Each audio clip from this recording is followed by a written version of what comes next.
힘들어서 폐업한다면 그 뒤에 어떻게 하실 건가요?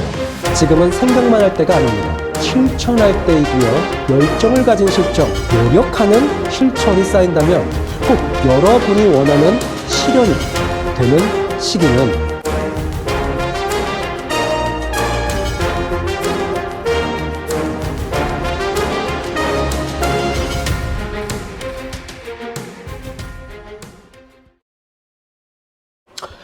안녕하세요. 자생력TV 7번째 시간 이대한 센터장입니다.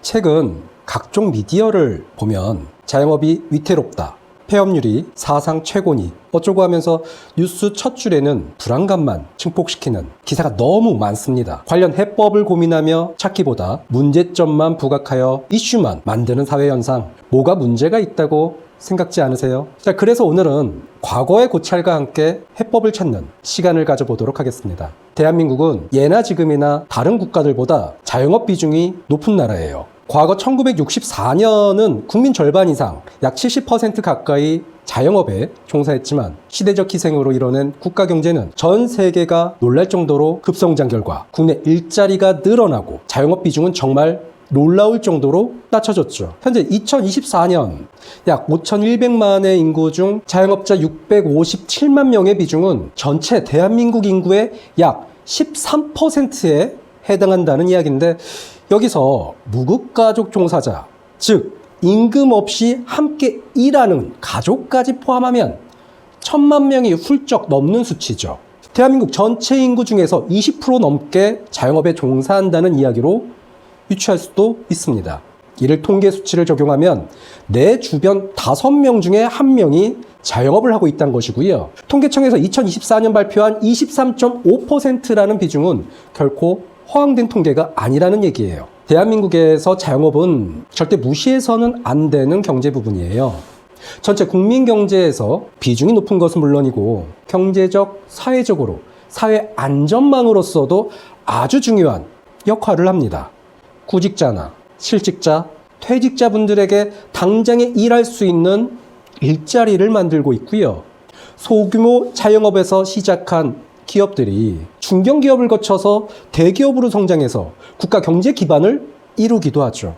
이처럼 대한민국의 자영업은 오랜 세월 경제 기반의 한 축을 담당하며 열심히 달려왔지만 팬데믹 이후 국민 소비 패턴의 변화로 어떤 곳은 매출이 500%에서 1000% 이상 성장한 곳도 많지만 반면 50에서 80% 매출이 하락한 곳도 많습니다. 잘 되는 곳은 그만한 이유가 있고요.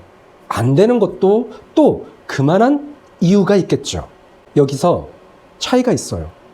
잘 되는 분들에게 이유를 물어보면 지난 3편과 4편에서 이야기한 진화를 잘 이루었습니다.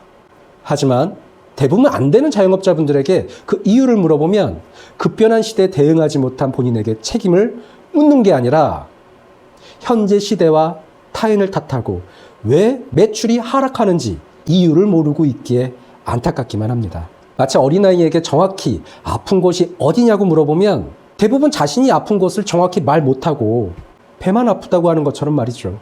과거 고대와 근세 사이에 있는 정근대 시대에는 평균 인간의 수명은 불과 20세, 30세였어요. 배가 아프면 주술이나 민간요법으로 아픈 곳이 낫기만을 기원했죠. 현대사회에서 이르러서는 다양한 치료법으로 문제를 타개했습니다. 증상에 따라 긴급수술을 하는 일도 있죠. 그 결과 인간의 수명은 놀랍게도 70에서 80세까지 연장됐고 현대에 이르러 생명의 연장은 100세 시대라는 말까지 있습니다. 이 또한 인간이 사회를 구성하며 지속적으로 도전과 탐구로 이룬 성과, 즉 생명 연장에 대한 진화라고 생각해요. 우리 자영업 어떻죠? 과연 적절한 치료가 있었나요? 자연 치료만이 기대한다면 곧 나을 수 있다는 안일한 생각만으로 민간 치료만을 고집한다면 병을 키우게 되겠죠. 반대로 적절한 치료가 잘 되었다면 자영업자는 매출 증가와 지속적 발전으로 생명 연장의 꿈을 이뤘겠지만 치료를 생각지 못하고 자연 치료만으로, 주술만으로 기대한 자영업자는 매출이 하락할 수밖에 없어요. 그래서 저는 매출이 하락하는 자영업자에게 오늘은 리빌딩 치료법을 알려드리고자 합니다. 자영업자 리빌딩 치료법 처음 들어보시죠? 당연해요. 제가 만든 말이니까요. 파괴되고 망가진 것을 다시 세우다 라는 뜻의 리빌드로 사전에 등재되어 있지만 저는 망가진 부분을 정비해서 똑바로 세우고 일부를 교체하는 재건을 위한 치료의 뜻으로 말씀드리고 싶어요. 대기업에선 리빌딩 치료법과 유사한 말로는 구조 조정이라는 말이 있죠. 제가 치료법이라는 명칭을 쓴 이유는 충분히 개선할 수 있고 개인의 노력으로 변화될 수 있기에 지금의 매출 하락은 창업자가 만든 병으로 인식해야 합니다. 그래서 충분히 고칠 수 있기에 치료법이라고 명명한 거예요. 병이라는 것은 현대사회에서 자신이 건강해진다면 강인한 의지와 노력만으로도 치료할 수 있고 극복할 수 있는 대상입니다. 그러니 우리 자영업자분들에게 빠른 결정과 실행력으로 실천하는 방법을 안내해 드릴 테니 잘 생각하고 꼭 실천하길 바랍니다. 첫째, 제일 중요한 실천 내용이에요. 체력을 기르기 위해 매일같이 시간을 정해서 운동을 하세요. 매출이 오르지 않고 온갖 스트레스로 정신이 피폐해진 상태는 육체와 정신이 뭔가를 도전하고 바꾸기 어렵습니다. 잘 아시겠지만 체력과 정신력이 정말 중요해요. 리빌딩 치료법은 즉각적인 효과가 나타나지는 않을 거예요. 하지만 일정 시간 이후 완쾌되었을 때는 내 몸의 건강과 함께 과거의 영광을 다시 누릴 수 있을 겁니다. 둘째, 사업의 아이템을 계획적으로 분류하고 정리하세요.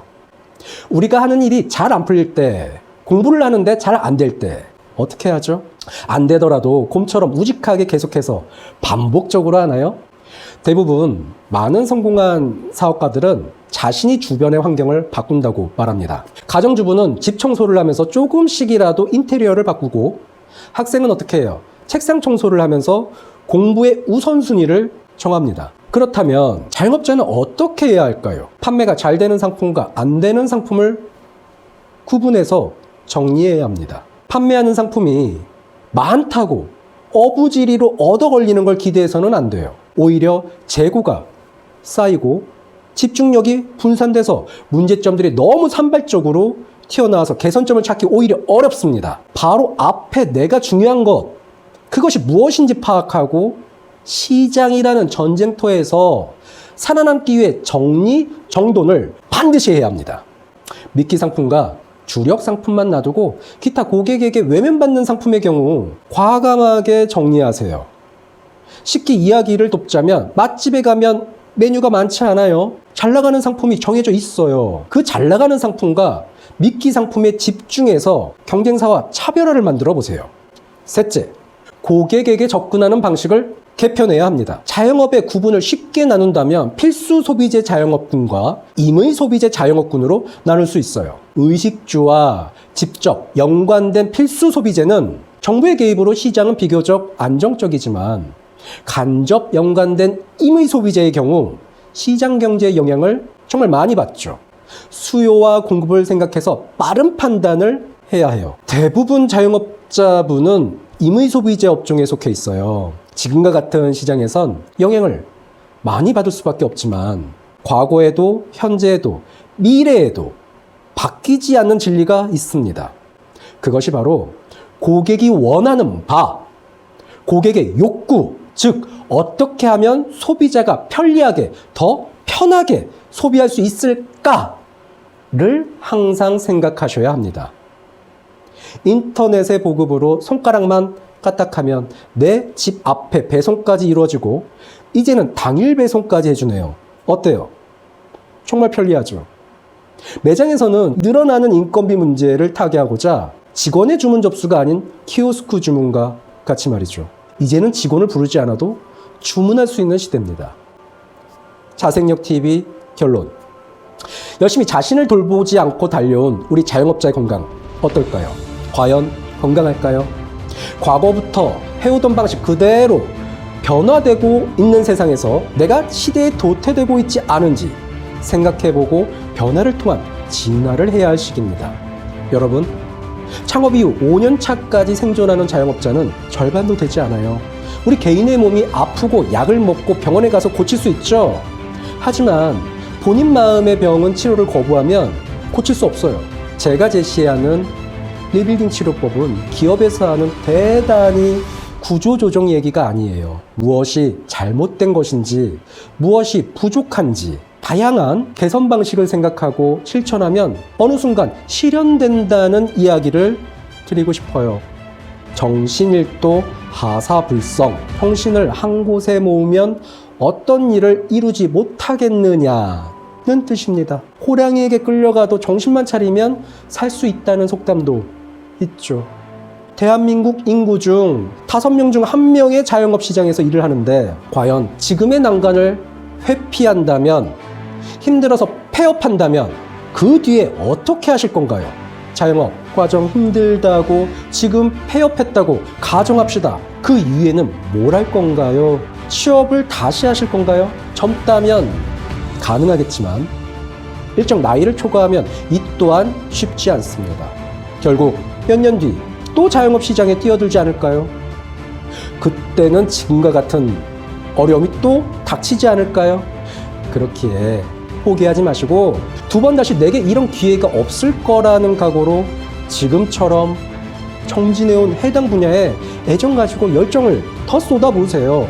지금은 생각만 할 때가 아닙니다. 실천할 때이고요. 열정을 가진 실정, 노력하는 실천이 쌓인다면 꼭 여러분이 원하는 실현이 되는 시기는 반드시 찾아올 겁니다. 지금까지 자생력TV 이대환 센터장이었습니다. 감사합니다.